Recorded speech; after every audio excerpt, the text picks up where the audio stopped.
Hello મિત્રો, આજે હું તમને ચોટીલામાં ચામુંડમાના દર્શન કરાવીશ.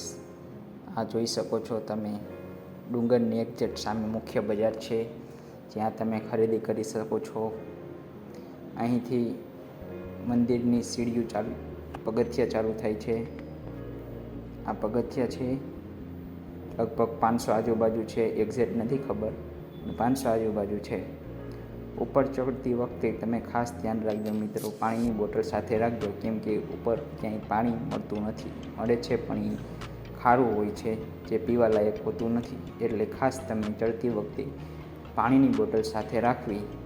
અને લગભગ 30 મિનિટ જેવો સમય લાગે છે ચડવામાં. આ જોઈ શકો છો કુદરતી નજારો કેવો ખૂબ સરસ છે. ઉપરથી વ્યૂ મસ્ત લાગે છે જોવામાં,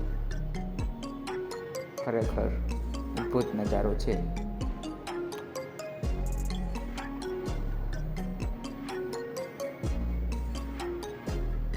ઉપરથી હાઈવે નેશનલ હાઈવે નજીક છે, તો ઉપરથી મસ્ત બધું બસો ખટારા મોટરો દેખાય છે. જો માં ચામુંડમાના દર્શન કરવી મિત્રો.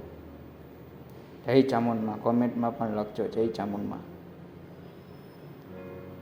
આ એક શક્તિપીઠ છે,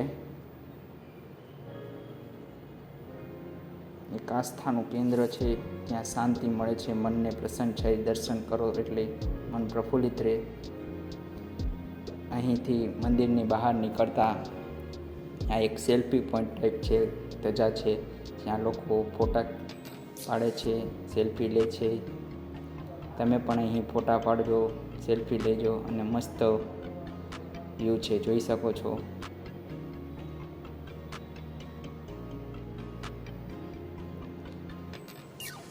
અહીં ખાસ એક મિત્રો અમને વિનંતી છે કે કચરો કરશો નહીં, ઉપર સ્વચ્છતા અભિયાન જાળવી રાખજો.